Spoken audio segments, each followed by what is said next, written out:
Pria ini memodifikasi bahan peledak hingga menjadi lembaran yang tipis tuh guys. Ia membuatnya menjadi potongan kecil seperti permen karet tuh. Tak lupa Bishop membungkusnya dengan kertas aluminium agar terlihat seperti permen asli. Lalu ia mengambil sebatang rokok dan kemudian memasukkan kabel detonator ke dalamnya, lalu menandainya dan menaruh pelacak di dalamnya. Ia lalu memindahkan isi krim pengusir hiu dan memasukkannya ke dalam wadah minyak rambut. Setelah itu ia melihat foto buronan yang sedang dicari polisi, kemudian mulai merias wajahnya agar tampak mirip dengan buronan tersebut. Tak lama ia pun keluar ke jalan dan dengan sengaja membuat keributan dengan polisi. Saat dipaksa berlutut, polisi pun menemukan paspor palsu miliknya. Akibat ulahnya itu Bishop pun dikirim ke penjara yang ada di tengah laut tuh. Saat ia diperiksa para sipir, tidak ditemui hal mencurigakan sedikit pun pada dirinya. Begitu juga dengan rokok, krim dan permen karetnya tadi, dapat dengan mudah lolos dari pemeriksaan.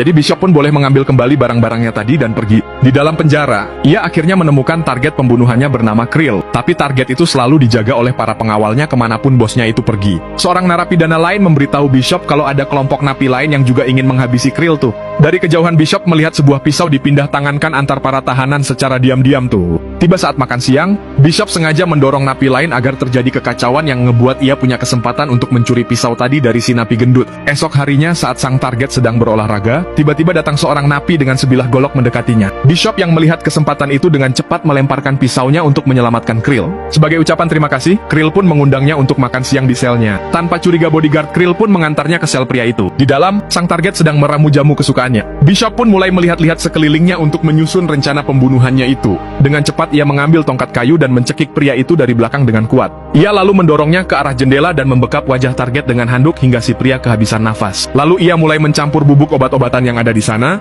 dan menuangkannya ke mulut pria yang sedang tak sadarkan diri itu. Terlihat Krill pun menggeliat kesakitan tuh. Mendengar suara gaduh, pengawal pria itu mulai curiga. Dengan tenang Bishop keluar dan menjawab kalau bos mereka sedang berdoa. Para pengawal itu pun mengintip bosnya itu dan melihat kalau tidak ada sesuatu yang aneh padanya. Bishop pun keluar dari sel itu seperti sedang tidak terjadi apa-apa. Tak berapa lama para sipir penjara pun mendapat kabar kalau Krill tewas mengenaskan di selnya. Para sipir pun mulai dikerahkan untuk mencari pembunuhnya. Dengan tenang Bishop berjalan ke arah berlawanan di antara para napi lain sampai ia berada di dinding pagar. Ia lalu dengan cepat mengeluarkan bahan peledak berbentuk permen karet tadi dan memasukkannya ke dalam sebuah lubang di dinding pagar tersebut. Kemudian ia mengeluarkan rokok yang berisi sumbu tadi dan mulai menyalakannya. Aksinya tersebut pun terpantau dari kamera penjaga. Dengan cepat ia menelan pelacak kecil, lalu melepas pakaiannya dan mengolesi tubuhnya dengan krim pengusir hiu tadi. Bom kecil itu pun meledak tepat saat para penjaga mulai mendekat. Dia lalu mengambil sebuah kayu untuk memperbesar lubang di dinding itu. Kemudian ia melewatinya dan segera terjun ke laut dari ketinggian kurang lebih 1 kilometer tuh guys.